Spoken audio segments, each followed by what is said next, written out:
Oh, look at the boys. I know, right? We could do an episode of Between the Ferns. On the throne. on the king chair. In between the sheets with GazzaB and Angelo. That's it. That's later. Talk about size matters. Or is it in between the cheeks? It's only fans. That's it. There's some content there. You can find my OnlyFans. Yeah.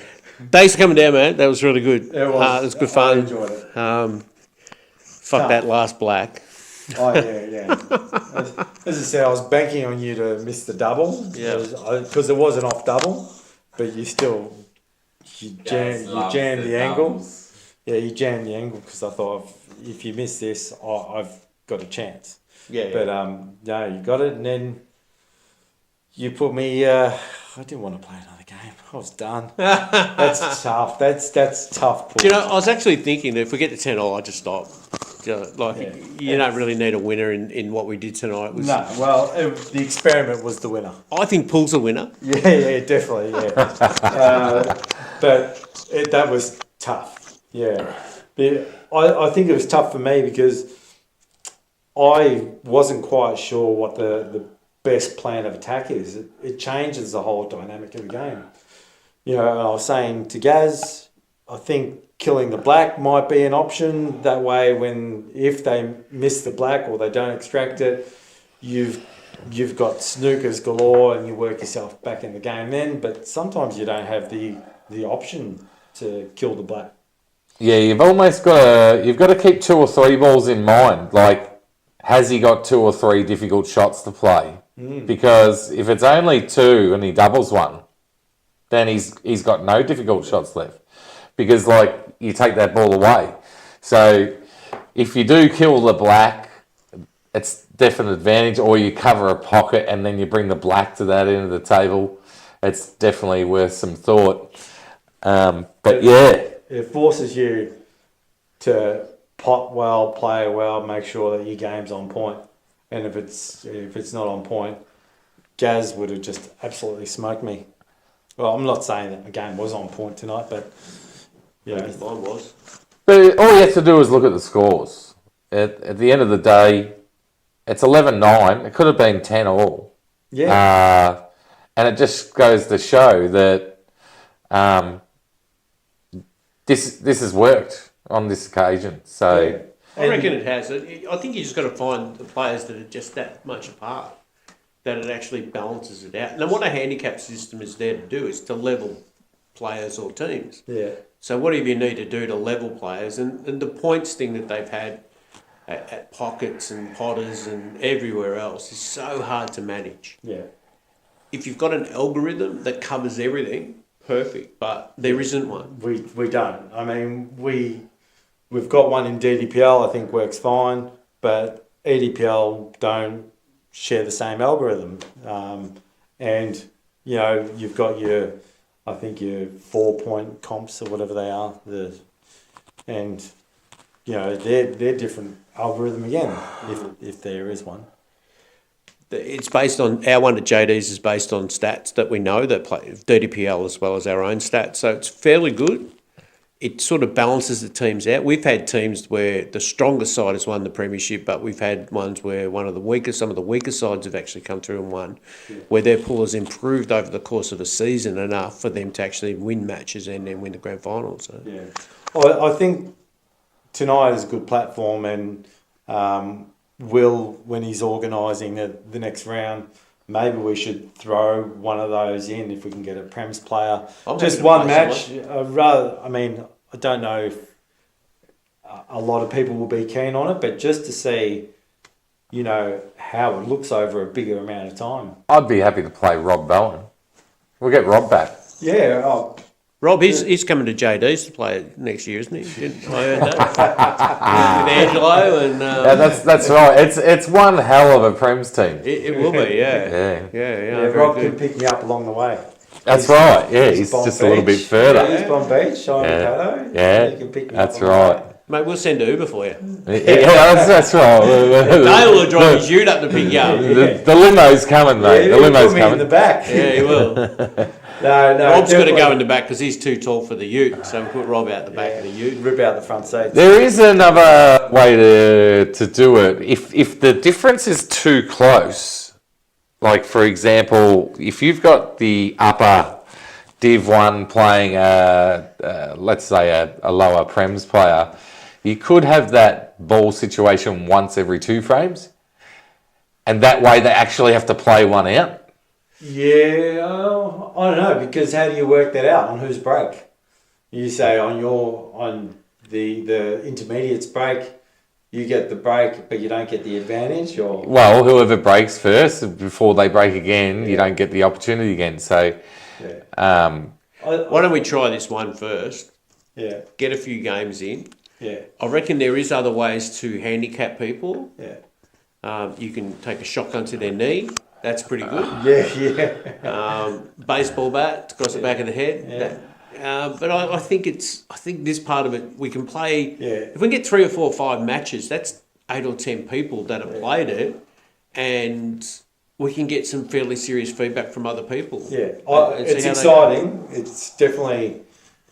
It's definitely exciting because Dale came to my place recently, and I was just hitting balls around, and tonight wasn't just hitting balls around. It may have looked like it on stream, but No, you play right, mate. Play good pool. but yeah, no, it'd be interesting to see if Will can get some more of these matches, see if it can get traction, because I think traction comes first, and then you work out. It might be just a committee who says, all right, well, these people are Prem players. We know they play first division, but we rank them in that tier. And it's subjective. I know. I prefer formulas. So structure. Yes, it's structured, but Well, wherever you have someone with a personal opinion on someone's rating or their handicap, then it's never going to please everybody. Whereas if you've got an algorithm, you say, well, because your percentage on this is, it gives you a rating of this. This person has a rating of 20 more, so therefore you have to give them the one ball. I think it just throws into the argument, like John Polito, even Dale's played Prems before, and Pistol. It's you can't give players like that advantage. It's too much. In our situation here, people just won't play them for money if they see it's too much of a... Yeah, definitely, because he's got so much experience, and but on the flip side, John will just say, well, I've played first division for 10, 15 years now. How am I an elite? Yeah, not elite, but Prems, definitely. Prems. Yeah. How can you put me in that category? Well, it would be elite because you got the intermediates and then the elites. Yeah, I guess so. But we're taking one step at a time. We're trying to level up intermediates with Prems players or elites, like elites, But yeah, definitely. How do you find it? Yeah, great, really good. Yeah. Yeah, I actually found that I thought I had a chance. Yeah. Whenever I would come up to the table, I thought I can do something here that stops you going out or helps me going out, and not trying to just... I didn't have to go ultra safe. I could still play what's close to my normal game. Yeah. I actually enjoyed it. It was really good. There was a couple of times, when I think there was 2 times or 3 times I got 2 frames ahead. I think once I got 3 games ahead.